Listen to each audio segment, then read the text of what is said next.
കുട്ടികളുമായി കളക്ട് ചെയ്തു. ഇത്തരം ചാരിറ്റിക്ക് വിവിധ സമയങ്ങളിൽ സ്കൂളിൽ വരാറുണ്ട്. കണ്ടനകത്തെ വാഹനാപകടത്തിൽ പരിക്കേറ്റ് ചികിത്സയിൽ കഴിയുന്നവരുടെ ചികിത്സാ ആവശ്യങ്ങൾക്കായി ധനസമാഹരണാർത്ഥം 17/10/2025 വെള്ളിയാഴ്ച കണ്ടനകം വിദ്യാപീഠം സ്കൂളിൽ വെച്ച് സർവകക്ഷി യോഗം ചേർന്നു. നമ്മുടെ കാലടി പഞ്ചായത്തിലെ പ്രധാനപ്പെട്ട വിദ്യാഭ്യാസ സ്ഥാപനങ്ങളിൽ നമുക്ക് അവിടുത്തെ എച്ച്എംമാരുടെയും അധ്യാപകരുടെയും സഹായത്തോടുകൂടി ഫണ്ട് കളക്ട് ചെയ്യാം.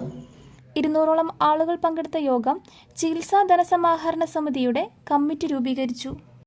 കമ്മിറ്റി ചെയർമാനായി പി.കെ. ബക്കർ, ജനറൽ കൺവീനറായി എൻ.കെ. ഗഫൂർ, വൈസ് ചെയർമാൻമാരായി ബഷീർ തുറയാറ്റിൽ, മുരളി പാറയ്ക്കൽ, പി.പി. മാനു എന്നിവരെയും ജോയിന്റ് കൺവീനർമാരായി P T M A. Majeed, Rajesh N V, K K. Appu എന്നിവരെയും ട്രഷററായി പി. മോഹനെയും തിരഞ്ഞെടുത്തു.